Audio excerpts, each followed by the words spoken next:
Hey salut! Aujourd'hui je vous retrouve avec une petite vidéo do it yourself pour Noël avec 3 projets super faciles à réaliser, à commencer par ces petites étiquettes pour des cadeaux super originaux. J'ai utilisé des petites cartes roses de la marque Clairefontaine que j'ai découpées en 4 parties. Pour vous donner une idée des dimensions, moi mes cartes font 11 cm sur 15,5 cm.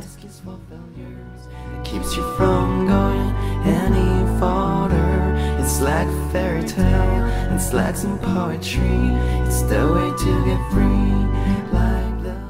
Je me suis ensuite munie de mes masking tape préférés, ceux-ci viennent de chez Emma, et j'ai recouvert chacune de mes petites cartes avec le masking tape de mon choix.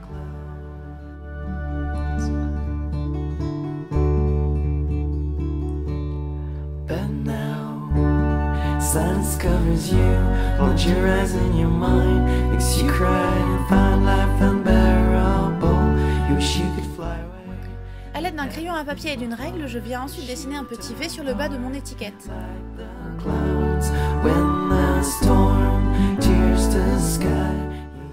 On découpe tout ça.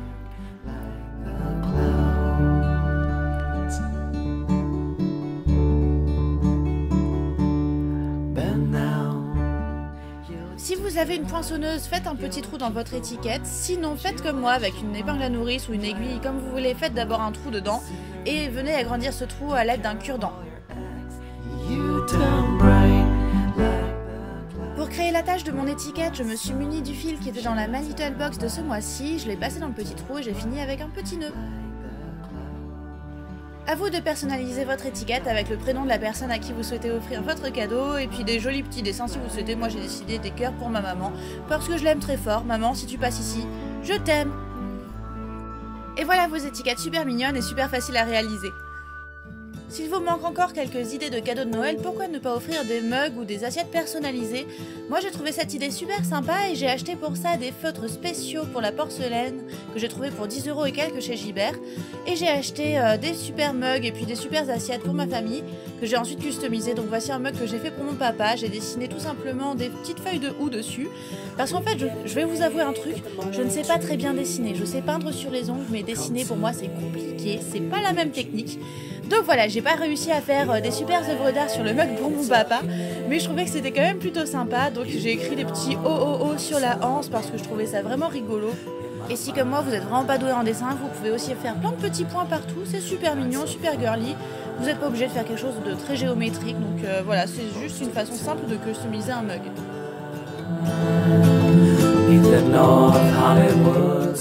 Et j'ai fini les détails de mon mug avec un petit cœur sur la hanse pour rappeler à mon papa que je l'aime fort quand il boit son café le matin.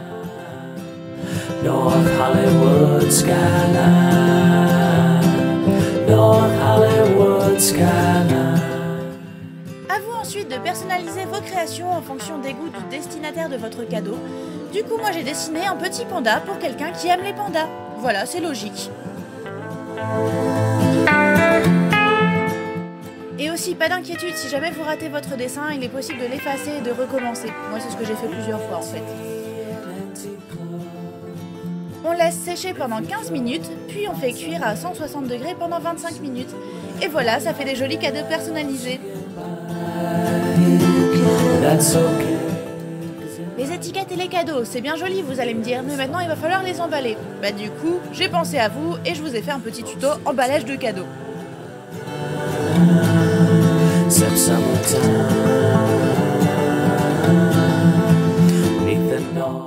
Je commence par emballer mon cadeau avec du papier de soie ou du papier crépon. Pour le fermer plus facilement, je sécurise d'abord une partie du papier sur le cadeau. Donc là, j'ai d'abord mis le scotch sur ma main afin de le rendre moins adhérent de façon à ce que ça n'abîme pas la boîte lorsqu'on l'enlève.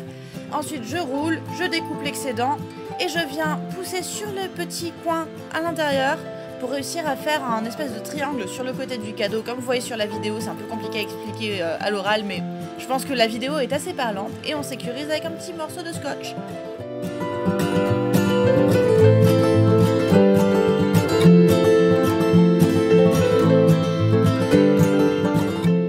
On va ensuite découper une bande de papier cadeau qu'on va placer sur un carton qui va servir à ne pas abîmer votre espace de travail.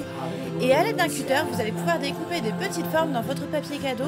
Donc moi, mon papier cadeau ayant déjà des formes de triangles comme vous le voyez, je me suis amusée à découper des petits triangles.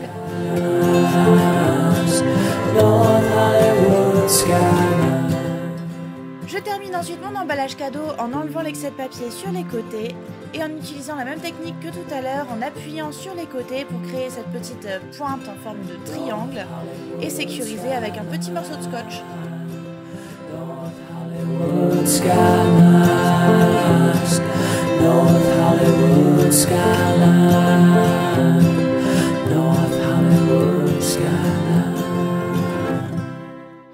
Et on va ensuite ajouter nos jolies petites étiquettes avec un petit morceau de masking tape.